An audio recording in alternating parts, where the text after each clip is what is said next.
स्वागत है आपका मेरे YouTube चैनल पर। और आज हम लोग बीपीएससी के प्रीवियस ईयर में भारत छोड़ो आंदोलन से पूछे गए प्रश्नों को देख रहे हैं जो प्रीवियस ईयर में पूछे जा चुके हैं। अगर मेरा ये वीडियो आपको पसंद आए तो मेरे चैनल को सब्सक्राइब करें, लाइक एवं शेयर करें। तो चलिए बिना समय बिताए हम लोग बीपीएससी के प्रीवियस ईयर के कुछ ऐसे प्रश्नों को देखते हैं जो भारत छोड़ो आंदोलन से जुड़े हुए हैं। तो सर्वप्रथम हम लोग इसके अंतर्गत देख रहे हैं पहला प्रश्न जो पूछा गया है आपको 48वीं से 52वीं बीपीएससी 2008 में भारत छोड़ो आंदोलन कब प्रारंभ हुआ। तो भारत छोड़ो आंदोलन 9 अगस्त 1942 को प्रारंभ हुआ था। तो इस हिसाब से देखें तो हमारा पहला ऑप्शन सही हो जाएगा।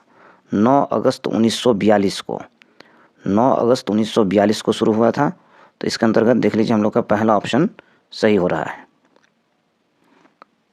यहाँ देखिए 9 अगस्त 1942 यहाँ पर था क्या 8 अगस्त 1942 को यह प्रस्ताव पारित हुआ था और 9 अगस्त 1942 से भारत छोड़ो आंदोलन पूरे देश में शुरू हो गया था। जैसे ही यह आंदोलन शुरू हुई तो 0 आवर में गांधी जी और शीर्ष के कांग्रेस नेताओं का क्या हो गया था, गिरफ्तारी हो गई थी। जैसे ही आंदोलन शुरू हुई तो इसके 0 आवर में ही गांधी जी एवं इसके शीर्ष के कांग्रेस नेताओं का गिरफ्तारी हो गया था। इसी के तहत सरोजिनी नायडू का भी हुआ था और गांधी जी और सरोजिनी नायडू को आगा खां पैलेस में रखा गया था।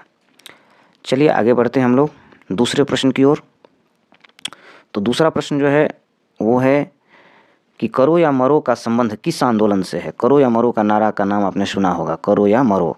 ये नारा गांधी जी ने दिए थे और ये आपको भारत छोड़ो आंदोलन के दौरान दिया गया था। भारत छोड़ो आंदोलन के दौरान गांधी जी ने ये नारा दिए थे, करो या मरो।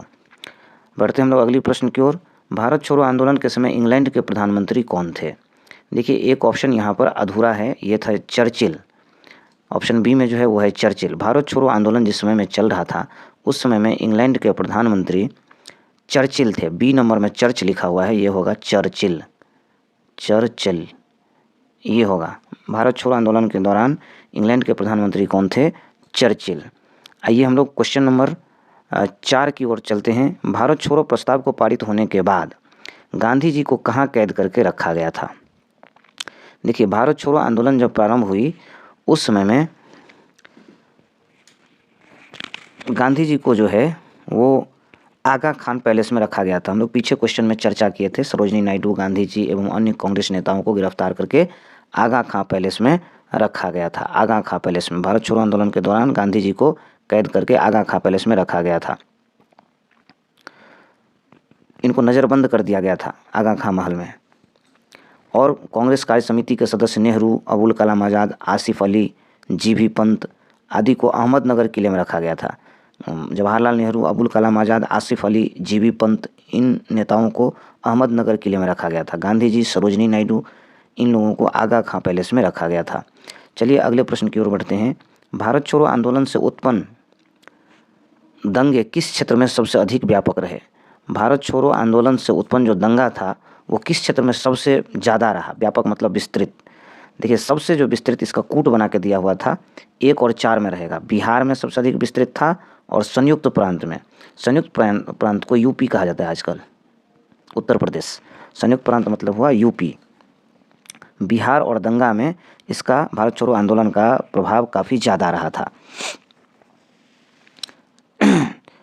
पूर्वी यूपी में आजमगढ़, बलिया, गोरखपुर तथा बिहार में गया, भागलपुर, सारण, पूर्णिया, शाहाबाद, मुजफ्फरपुर और चंपारण स्वतः स्फूर्त जन विद्रोह के मुख्य केंद्र रहे। यहाँ तो समझिए कि हर एक व्यक्ति युद्ध में कूद पड़ा। तो इसका हो जाएगा 1 एवं 4। संयुक्त प्रांत उस समय में यूपी को कहा जाता था। चलिए क्वेश्चन नंबर 6 की ओर हम लोग बढ़ते हैं। क्वेश्चन नंबर जो 6 है वो है डॉक्टर राजेंद्र प्रसाद को 9 अगस्त 1942 को गिरफ्तार करके कहाँ भेजा गया। डॉक्टर राजेंद्र प्रसाद के बारे में पूछ रहा है। तो ये तो गांधी जी और सरोजिनी नायडू को पूना के आगा खां पैलेस में रखा गया था। पूना के आगा खां में नज़रबंद करके रखा गया था। जबकि जवाहरलाल नेहरू, अबुल कलाम आज़ाद, गोविंद बल्लभ पंत, डॉक्टर प्रफुल्ल चंद्र घोष, डॉक्टर पट्टाभी सीतारमैया, डॉक्टर सैयद महमूद, आचार्य कृपलानी इन लोगों को अहमदनगर के किले में रखा गया था। कांग्रेस कार्य समिति के सदस्य राजेंद्र प्रसाद बम्बई नहीं आए थे, अतः उन्हें पटना में ही गिरफ्तार कर पटना के बांकीपुर जेल में बंद करके रखा गया था। तो डॉक्टर राजेंद्र प्रसाद को कहाँ रखा गया था? पटना के बांकीपुर जेल में। डॉक्टर राजेंद्र प्रसाद को कहाँ रखा गया था? पटना के बांकीपुर जेल में। डॉक्टर राजेंद्र प्रसाद को कहाँ रखा गया था कैद करके? बांकीपुर जेल में, बांकीपुर जेल में।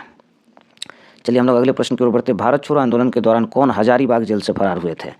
देखिए, हजारीबाग से जो फरार हुए थे उसमें योगेंद्र शुक्ल और जयप्रकाश नारायण 9 नवंबर 1942 को हजारीबाग जेल से भाग गए थे, किंतु दोनों ही आदमी मुजफ्फरपुर में गिरफ्तार कर लिए और बक्सर जेल लाए गए थे। तो आपको पूछ रहा है कि भारत छोड़ो आंदोलन के दौरान इनमें से कौन हजारीबाग जेल से फरार हुए थे? तो फरार हुए थे 2 आदमी, योगेंद्र शुक्ल और जयप्रकाश नारायण।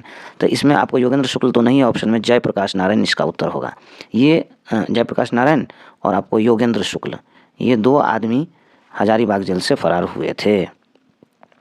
चलिए हम लोग अगले प्रश्न की ओर बढ़ते हैं। जयप्रकाश नारायण को राष्ट्रीय स्तर की नेता की पहचान कब हुई? तो जयप्रकाश नारायण को राष्ट्रीय स्तर के नेता की पहचान कब हुई? पहला है भारत छोड़ो आंदोलन के दौरान, दूसरा है कांग्रेस समाजवादी दल की स्थापना के दौरान, तीसरा है भूदान आंदोलन के दौरान, चौथा है कांग्रेस कार्यकारिणी समिति के सदस्य बनाए जाने पर। तो इनको जो राष्ट्रीय स्तर के नेता की पहचान बनी थी वो भारत छोड़ो आंदोलन में इनका पहचान बना था। देखिए, जिस दिन ये शुरू हुआ था 9 अगस्त 1942 को भारत छोड़ो आंदोलन, उसी दिन 9 अगस्त 1942 को ही सभी प्रमुख कांग्रेसी नेता गिरफ्तार कर लिए। जो कांग्रेसी नेता गिरफ्तार न हो सके थे उन्होंने गुप्त रूप से असंगठित जनता को निर्देश किए। इसमें जयप्रकाश नारायण, राम मनोहर लोहिया, अरुण आसिफ अली, ये लोग गिरफ्तार नहीं हुए थे और ये लोग जनता को एक तरह से नेतृत्व प्रदान किए थे। तो इन्हें राष्ट्रीय स्तर के नेता की पहचान मिली थी भारत छोड़ो आंदोलन के दौरान। आपको पता होगा कि जिस दिन ये आंदोलन शुरू हुआ था उसी दिन जो है ज़्यादातर कांग्रेसी नेता जो है वो गिरफ्तार हो गए थे। और कब हुए थे? 9 अगस्त 1942 को। तो इसमें कुछ लोग नहीं, जैसे राम मनोहर लोहिया, जयप्रकाश नारायण, ये लोग गिरफ्तार नहीं हो पाए, तो ये लोग जनता का नेतृत्व कर रहे थे गुप्त रूप से। तो इनको राष्ट्रीय नेता की पहचान भारत छोड़ो आंदोलन के दौरान मिली। अगला प्रश्न है, फॉरवर्ड ब्लॉक की स्थापना किसने की? आप में से लगभग बहुत लोगों को मालूम होगा। फॉरवर्ड ब्लॉक की स्थापना सुभाष चंद्र बोस ने की थी। फॉरवर्ड ब्लॉक की स्थापना किसने की थी? सुभाष चंद्र बोस ने की थी। कांग्रेस को छोड़ने के पश्चात सुभाष चंद्र बोस ने मार्च 1939 में फॉरवर्ड ब्लॉक की स्थापना की। मार्च 1939 में फॉरवर्ड ब्लॉक की जो स्थापना हुई थी वो हुई थी मार्च 1939 में, मार्च 1939 में। चलिए लास्ट प्रश्न की ओर हम लोग बढ़ते हैं। सुभाष चंद्र बोस के नाम के पहले सम्मान सूचक नेताजी किस देश में जोड़ा गया? सम्मान सूचक शब्द था नेताजी। ये नेताजी जो शब्द था वो उनके नाम के पहले किस देश में जोड़ा गया था? देखिए, इनके नाम में जो है नेताजी वो जोड़ा गया था जर्मनी में। इनके नाम में जो सम्मान सूचक शब्द है नेताजी वो जोड़ा गया था जर्मनी में। जर्मनी में जोड़ा गया था। सुभाष चंद्र बोस के नाम से पूर्व नेताजी शब्द जर्मन विदेश मंत्रालय द्वारा प्रदान किया गया था।